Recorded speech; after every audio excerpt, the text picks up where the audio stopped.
قرآن پاک نے کہا یہودیوں پہ اللہ نے ذلت مسلط کر دی ہے، یہ ذلیل ہے، ان کا کوئی دیش نہیں، یہ جہاں انہوں نے قبضہ کیا ہوا نا فلسطین میں، یہ قبضے کی جگہ ہے اور ایک مٹھی بھر ملک ہے، شاید 60-70 لاکھ آبادی ہو اسرائیل کی۔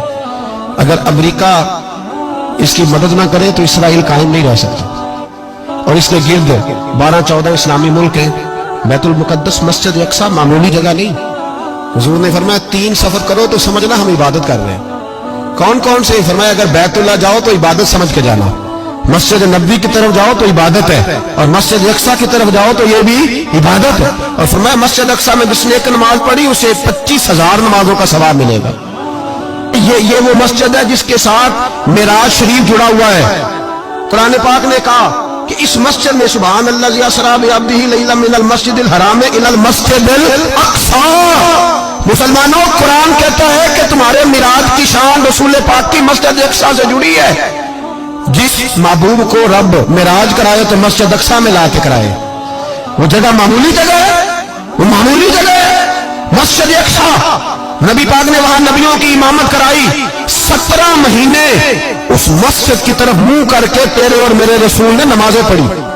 چھوٹی جگہ ہے، اور پوری دنیا کا مسلمان اسے چاہیے شرم سے گڑ جائے۔ ایک امریکہ کا صدر بول کے کہتا ہے کہ اسرائیل کو اجازت ہے اسے دارالحکومت بنائے، اور مسلمان حکمران بیان دے رہے ہیں ظالموں، لٹیرو، تم اپنی سیاستیں چمکانے کے لیے پہلے ایک دوسرے کو گالیاں دیتے ہو، پھر اکٹھے بیٹھ جاتے ہو نمبرنگ کرنے کے لیے۔ تم دین کے اس مسئلے میں سارے اکٹھے کیوں نہیں بیٹھے؟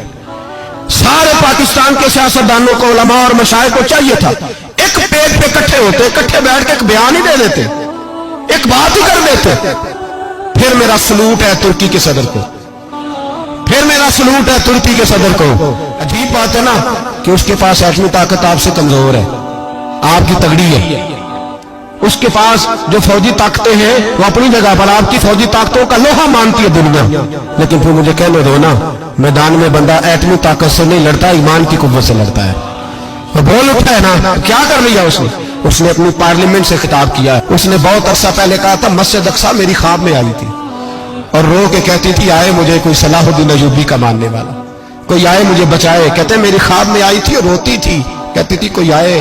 اور ایک شاعر نے کہا مسجد اقصیٰ نبی پاک کو بھی بلاتی ہے، کہتی ہے ایک بار پھر طیبہ فلسطین میں آ، راستہ دیکھتی ہے پھر مسجد اقصیٰ تیرا، ایک بار پھر سے طیبہ سے فلسطین میں آ، راستہ دیکھتی ہے پھر مسجد اقصیٰ تیرا۔